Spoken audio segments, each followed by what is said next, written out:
প্রিয়জনদের সঙ্গে ঈদের ছুটি কাটিয়ে জীবিকার তাগিদে রাজধানীমুখী মানুষ। মঙ্গলবার সকাল থেকে রেল স্টেশন, লঞ্চ ও বাস টার্মিনালে ঢাকামুখী মানুষের ভিড় ছিল।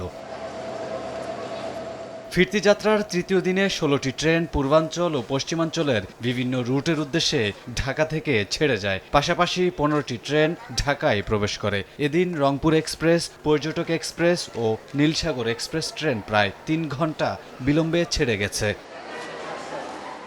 তবে নানা ভোগান্তি থাকলেও পরিবারের সদস্যদের সঙ্গে ঈদ আনন্দ ভাগাভাগি করে ঢাকায় ফিরতে পেরে সন্তুষ্টির কথা জানিয়েছেন কেউ কেউ। আপনজন ছেড়ে ব্যস্ত ঢাকায় ফিরে আসায় কষ্টের কথাও বলেছেন অনেকে। খারাপ লাগলেও আর করার কি আছে, জীবিকার তাগিদে তো আসতে হবে। পড়াশোনা আছে, ইউনিভার্সিটি আছে, আসতে তো হবেই। সবার সাথে থাকলে তো ভালোই লাগে, কিন্তু জীবিকার তাগিদে চলে আসতে হয়। মাকে অনেক মিস করতেছি আর কি, ওর নানুকে মিস করতেছে।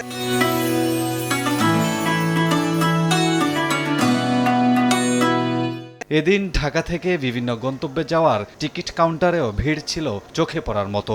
ঈদযাত্রার শুরুতে অতিরিক্ত চাপ থাকায় এখন স্বস্তিতে বাড়ি যাচ্ছেন অনেকে। চাপের কারণে যাই না আর কি। জামজটও থাকে, বাচ্চা নিয়ে যাব, একটু যদি সমস্যা পড়তে পারে আর কি। চতুর্থ দিন আজকে যাচ্ছে আর কি, ভালোই লাগতেছে।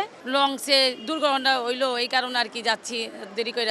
ঈদের আগে যাইতাম বাড়িতে, এখন যে দুর্ঘটনা ঘটতেছে এটার তো মনের একটা ভয় আছে। ছুটি আছে, এজন্য আর কি দেরি করে যাচ্ছি। আর রেলওয়ে বলছে ফিরতি যাত্রা নির্বিঘ্ন করতে সব প্রস্তুতি রেখেছে কর্তৃপক্ষ। যাত্রী সাধারণকে নির্বিঘ্নে স্বাচ্ছন্দ্যময় এবং স্বস্তিকর যাত্রা এখন পর্যন্ত উপহার দিতে পেরেছি।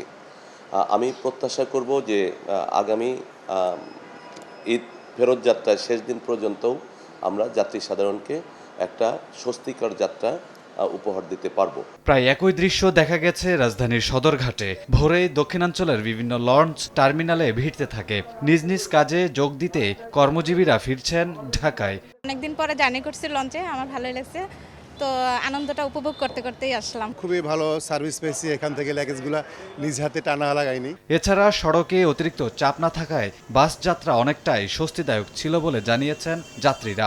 বাচ্চাদের স্কুল এবং আমারও কর্মক্ষেত্রে যোগদান করতে হবে আগামীকাল থেকে। আজকে থেকে অফিস খোলা, যার জন্য আজকে আসতে হয়েছে তাড়াতাড়ি করে। আগামী বৃহস্পতি, শুক্র ও শনিবার আবারও 3 দিনের ছুটি থাকায় যাত্রী চাপ বাড়তে পারে বলে জানিয়েছেন সংশ্লিষ্টরা। কামরুল হাসান, সময় সংবাদ, ঢাকা।